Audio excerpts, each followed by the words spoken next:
Ladies and gentlemen, welcome back to the CSTV. I'm your host, Kathleen Igaltoto, Madam CS, and this is The Striker. Stay tuned and have a true intro. The Striker today, we are going to look at this Big Five coalition that is going to unseat President Ruto come 2027 as far as the presidency is concerned. If you are aware, you realize that this week, the opposition, that is Eugene Wamalwa, Natembeya, Kalonzo Musyoka, Rigathi Gachagua, and Matiang'i, were in the western part of Kenya doing a tour. And in this tour, actually, they did a lot of things and spoke a lot of things that are actually resonated more with the Kenyan citizens than what actually the Kenya Kwanza government is doing. And this tour actually seems to have shaken, and this coalition seems to have shaken the Kenya Kwanza government, especially Ruto's camp. And if you wanna know why, here is the tip. Nasema hai God have mercy upon us. Mulisikia nyai kazi, ati hai kazi. Ukifika Ukambani nyai kazi. So is somebody like Kimani Ichung'wah is so much Peter with Rigathi Gachagua calling Kenyans cousins, because actually the cousin narrative is actually gaining popularity, just like the Tawe narrative and now the one-term narrative. And if you listen very well to the speakers, that is the coalition principles, the opposition coalition principles in Western Kenya, you will hear three things. Number one, helping Kenyans. Number two, the one-term narrative. Number three, Tawe all saying no to bad governance. And number four, our cousins and our in-laws, high cousins thing that is actually aimed at, hunting the Pantus, put them together. And remember, they are the largest group in Kenya. So literally, it is gaining, these three narratives are gaining popularity, and all of them are culminating to one thing, one term, that Ruto must go home. So listen to what actually, for example, Natembeya is saying. Taifa la Kenya haiwezi kwenda fanya kazi ya umaid na kazi ya watchman na kuchimba makaburi na kuchanja kuni kwa matanga. Hiyo tumesema. Hawa jamaa Nairobi hawajasikia. Waluya mmesemaje? No, that's Natembeya talking about Tawe, no to bad governance. And then here is Fred Okengo Matiang'i. It's more of presidential, more of a leader. Listen to what he's saying. Alambe! Ninyi watu wa Rwanda mnasemaje? Eti mnasema namna gani? Eti ndani? Asante sana. Tumekuja hapa, tumeandamana na wenzetu hapa, viongozi wa pande hii, kuhakikisha kwamba tunaungana pamoja kusaidia nchi yetu na kutatua shida tulizo nazo katika nchi ya Kenya. Nyinyi wananchi, nataka kuwauliza kwa ukweli, mseme kabisa kwa kauli moja, nyinyi mmetosheka pia na uongozi wa taifa letu kweli? Una furaha nao? Wameweza kazi ama wamelemewa? Wameweza kazi ama wamelemewa? Tumekuja hapa kwa sababu wamelemewa. Sasa tunasema tunataka kuichukua hiyo kazi, tuwasaidie wa Kenya, tuwatumikie nyinyi, tusaidie kutengeneza mambo ya elimu na mambo mengine mengi kama kilimo na usalama katika taifa letu. So when you look at all these things, actually the Ruto camp is really shaken, and the question has been, will this be the coalition actually to unseat President Ruto? Will these people be able to maintain this stamina until 2027 elections? Have they started the campaign earlier? Are they going to agree with the president, with the deputy? Is there going to be division among them that actually they may not be able to see the unity, this unity lend at them victory come 2027? So this is going to form the basis of this discussion. But before we dive in, if you are new to this channel, welcome home, karibu nyumbani. Remember to subscribe, like, share and comment on our videos. Turn on the notification bell so that the next time we're uploading a video, YouTube will automatically notify you. If you are a returning subscriber, welcome home. Thank you for tuning in. Thank you for turning, and kindly remember to like, share and comment on our videos. And now, before I actually dive onto the video of the day, We are proud and excited to let you know that the CSTV has released its merchandise. This, for example, a diary, and it only goes for 1,000 Kenya shillings. If you want it, kindly place your order. And this is also a bottle of water. It is more of a thermos, and it also goes for only 1,500 Kenyan shillings. So if you want the CSTV merchandise, feel free to place your order in the comment section or via our emails. I'm going to pin it in the comment section below. And now, ladies and gentlemen, if there's something that actually Kenyans are questioning is as to whether actually the current opposition we have is going to maintain that stamina up to 2027. And their movements across the country, their interviews, their narratives to the Kenyan citizens seems to be gaining more popularity, and this is making the Kenya Kwanza government uncomfortable, and Ruto's camp is already shaken. The likes of Kimani Ichung'wah are not even happy because this is not something they envisioned. They didn't envision that an impeached Rigathi Gachagua could bring people together in the name of opposition and read this narrative. But actually now, the question is, are they going actually to unseat President Ruto come 2027? For me, this is a group that actually will unseat President Ruto. But if, and I'm saying but if they play their politics well. Number one, remember right now they are very, very popular.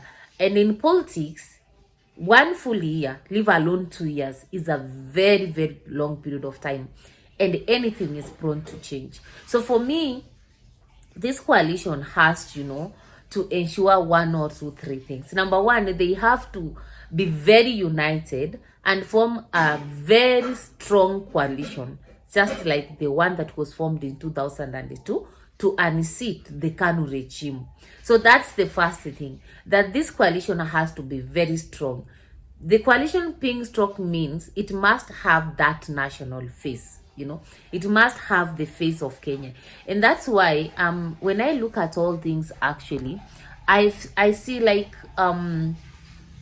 it's a good coalition. It's a coalition that is made up of both politicians and technocrats, and therefore it has a balance. So while we have the likes of Rigathi Gachagua who have firebrand politics up there, we have somebody like Fred Okengo Matiang'i who neutralizes and balances and brings that calm aspect into the table. So for me, that is a plus for them.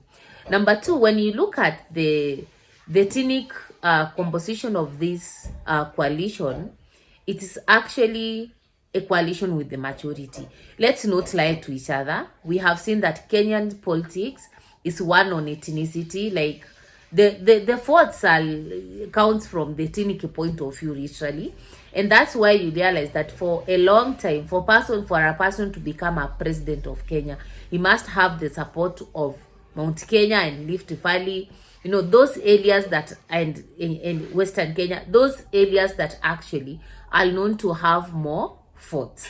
And now when you look at the Kenya the coalition that we have right now, I think they can make it actually, because Rigathi Gachagua brings with him Mount Kenya. Natembeya and Nyuti Wamarwa have managed actually to crash the Ford Kenya and the ANC in Western Kenya, and therefore they can be able to deliver the Western Kenya forts to the market. And then Kalonzo Musyoka brings the forts from eastern part of Kenya. Matiang'i brings all the Kisii forts. So literally, when you look at these forts, you will realize that actually Ruto has lost already.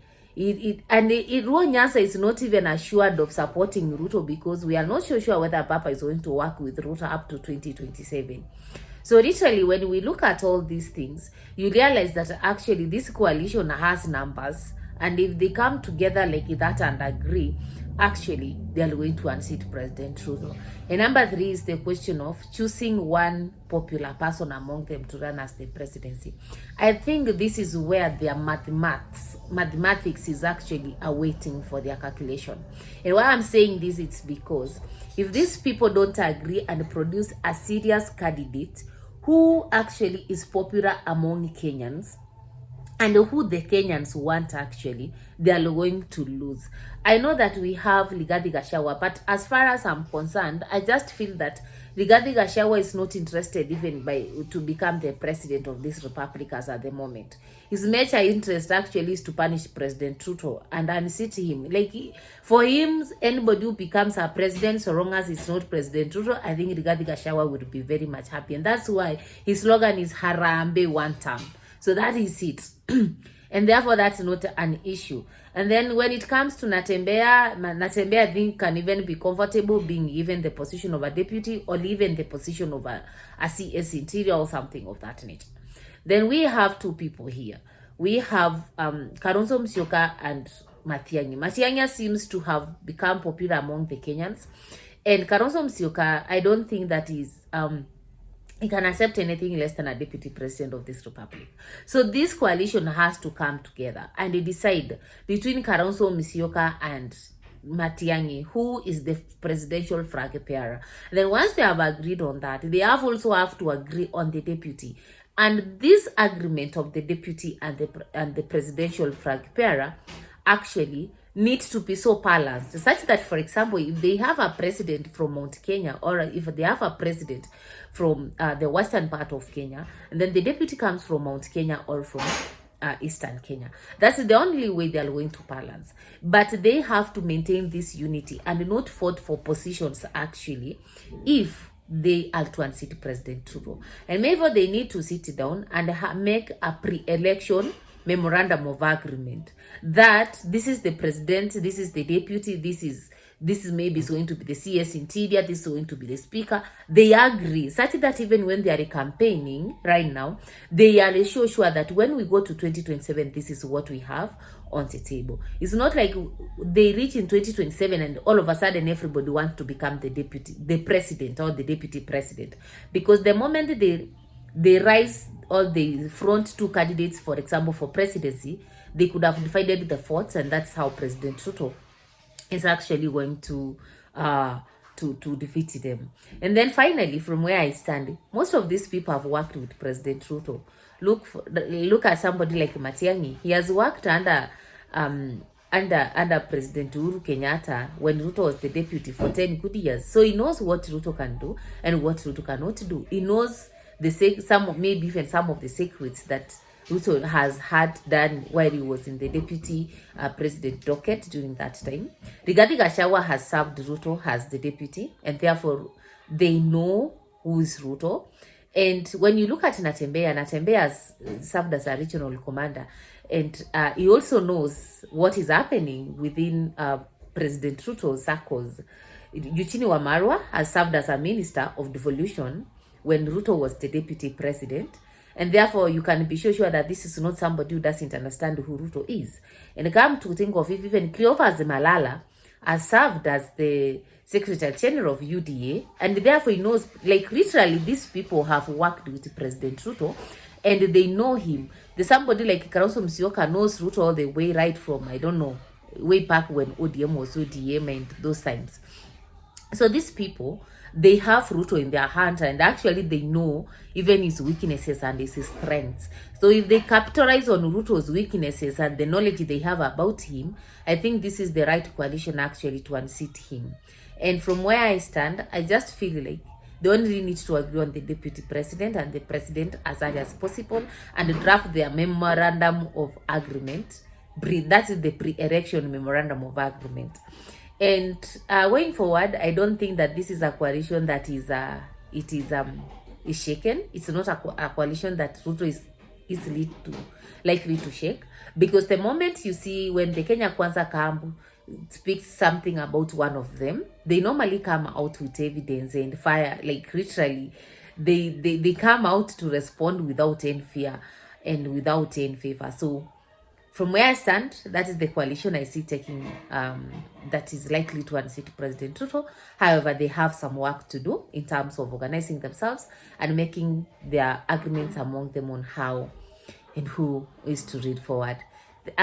Those are my opinions though. Do you think that actually this Big Five coalition is going to send President Ruto home? Do you think they are going to maintain this unity and stamina all the way to 2027. Let me get your opinions in the comment section below, and see you next time with another video. And tomorrow, kama kawaida, we are going to have our